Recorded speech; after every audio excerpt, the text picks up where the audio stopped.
in studio.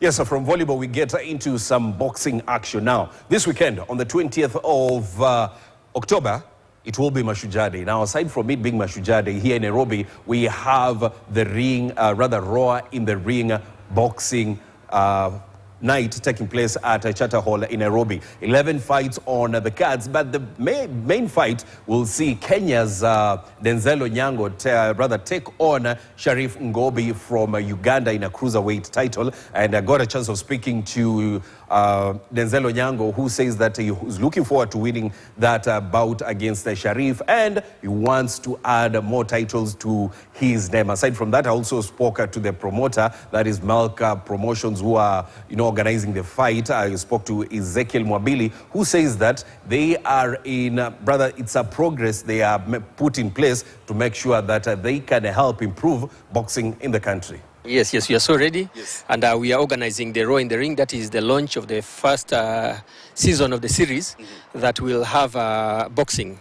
The business is just boxing as entertainment. Yes. Why Raw in the Ring? Where did this name come from? We've always had Rumble in the Jungle, Thriller in Manila. I mean, Raw in the Ring. What does it mean? Basically, this one is, we can say it's the connotation from how you've mentioned jungle. It's only one Raw, it's only one lion that always wins. Yes. So in the ring, there are only two boxers, but it's only one Raw. Yes. The last Raw remaining is the one that is going to be crowned as the winner. And that's where now the Raw in the Ring came about. That is also the jungle, the African, the context of African itself. Yes. This month we've seen a couple of, or not specifically this month, the last 2 months, we've seen a couple of boxing bouts, staged in Nairobi. Is this one way of trying to take Kenyan boxing back to where it was, a professional boxing? Basically, yes. We are glad that at least now we are trying to meet the expectations of the fans. Because you remember, I can say boxing in Kenya, there's a dark season that happened. And now is when people are awakening up.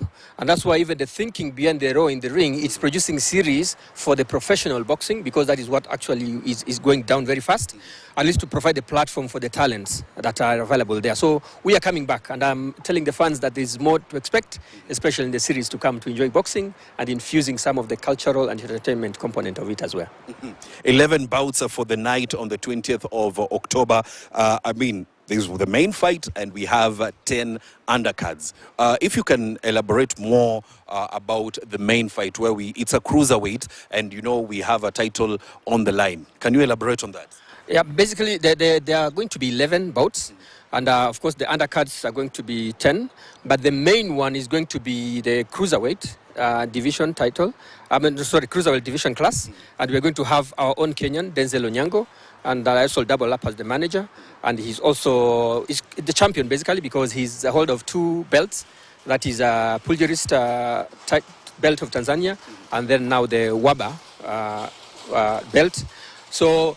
And then the other opponent is Sharif Ngobi, who is from Uganda.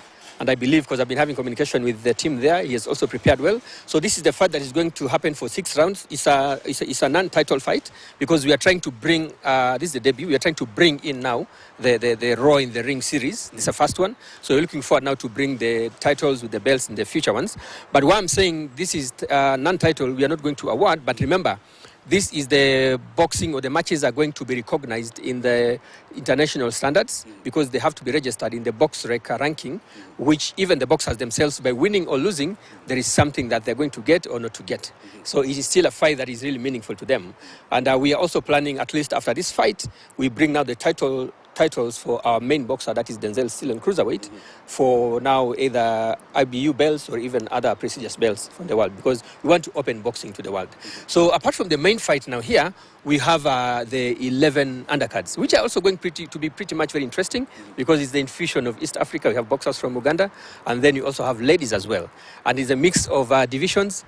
There's action, fun, thrilling. So basically it's a very well match-made boxing through the technical people who are organizing the match-making part.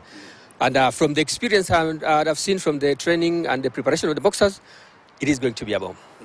Now, aside from that, you know, to set up, rather to have such an event, you have to work hand in hand with the KPBC. You know, what can you tell us about the relationship between milk production and KPBC to make sure that these bouts that you are staging on the 20th come to fruition?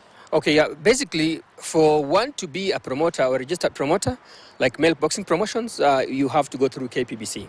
So you have to get a license as a promoter, and then now there are standards to follow. Because professional boxing, just like when you say amateur, it has its own rules and guidelines and regulations. There is now the part of the training, the part of the weights of the boxers. They have to be there because weighing in like is going to happen a day before, that is tomorrow.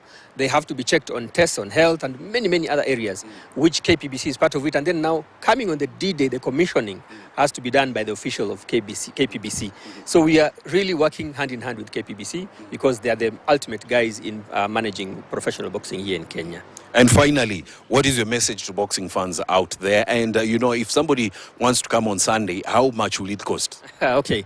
Our first game, the regular tickets are going for 500 shillings and VIP is going for 1,500 shillings. Because we really want the fans to come and at least enjoy what they really missed for quite some time. And I'm calling it the biggest fight here. So if you want to get a ticket, you simply dial star 478 star 27 hash. You'll be able to choose either you pay for the regular, for the VIP, but nonetheless the action is going to be there because we are also going to infuse entertainment, and we have one of the legends, Juakali, will be performing also as well, just to bring more fun into the experience of the boxing itself. Yes. Finally, before I let you go, there is that feeling that, you know, Kenyan boxers don't make enough noise to attract or create that you know, that environment that, you know, we have what it takes to, you know, build some of the best boxers in the country. Case in point, we saw when we had the Tanzanian come to Kenya. Yes, and you know, there was that euphoria. Everybody wants to see what he can do. Why is it that our boxers don't do what he does? Yeah, basically that's true. And the approach actually that we're using in milk boxing promotion, we are trying to bring boxers in their holistic nature or 360 kind of approach. At least they get to understand the communication and the business component of the boxing as a sport. Because that is where now, when talking about talking and all that, they are not much fast with that. So we're also training them at least to play their role in terms of promoting the games, just like we see in Europe and all over. So it's a process that we're also looking into that. And we must commend, of course, people are looking at Madonga, because Madonga himself is a brand through boxing itself. So we are looking forward. We have started training ours now. At least they kind of create that kind of publicity and promotion such that they can be able also to be part and parcel of the success when you're talking about bringing back professional boxing. Because when you look at it this way, in as much as the promoter is doing much, putting in resources, looking for sponsors to put up the game, but it's also very important for even boxers wherever they are. They also bring now the traction by now how to talk about it. Even when they come to the media, most of them, we are also training them on how to speak to the media, at least to sell or publicize the game out there, and even publicize their own brand, because most of them, they're also brands on their own. So that is something that we are really trying, and we are looking forward. Maybe in 1 year's time, you'll see the change through milk boxing promotion. Well, thank you very much. Of course, that is Ezekiel Mwambili from Milk Boxing Promotions, and it's all about the Raw in the Ring bout that will be taking place on the 20th of October here in Nairobi. And right about now, I want us to speak to the man that will be in the ring on the 20th of October. That is Denzel. We want to hear from him what he has to say about this fight. Denzel, mambo vipi? Poa sana bro. Unajisikiaje? Niko shwari, niko fresh kabisa. Ndio umetoka tizi ama? Nimetoka tizi tu sahi. Yes, naona uko hapa na belt mbili. Hii ya kwanza imeandikwa Pugilist Syndicate of Tanzania Boxing Champion.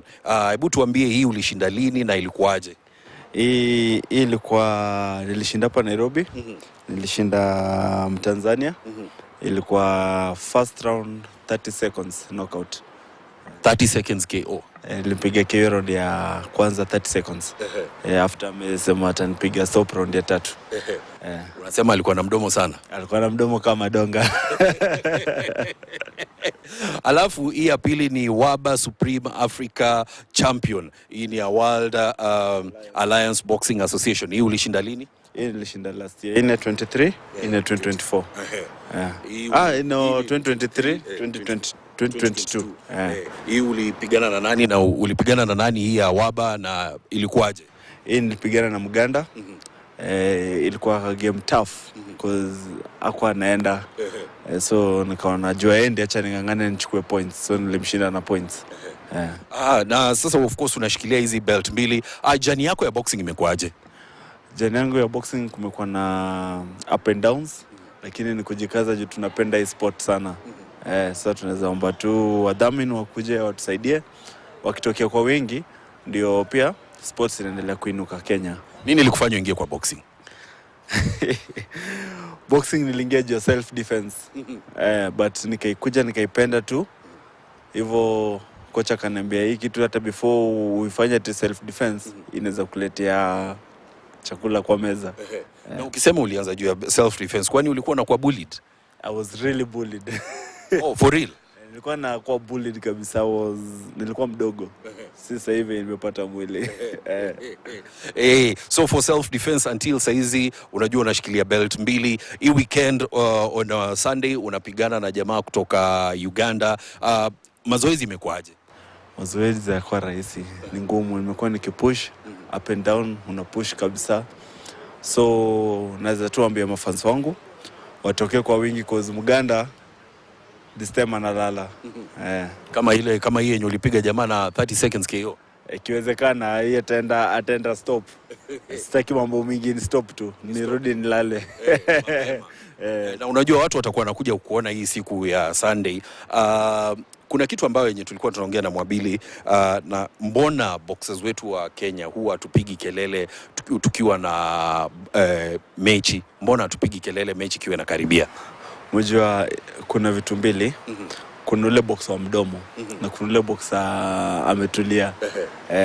So ni kama pia kuna umbo ikiwa kwa inaboeka sana, ikitoka nje imetulia. So naona hawa watu wanapiga mdomo lakini ikifika kwa ring wanashindwa kufanya mambo. Acha of course tutangoja tuone. Umesema talk is cheap. Talk is cheap, so we'll have to wait and see. Now, Denzel, you are in a cruiserweight. Have you ever had thoughts of moving to heavyweight?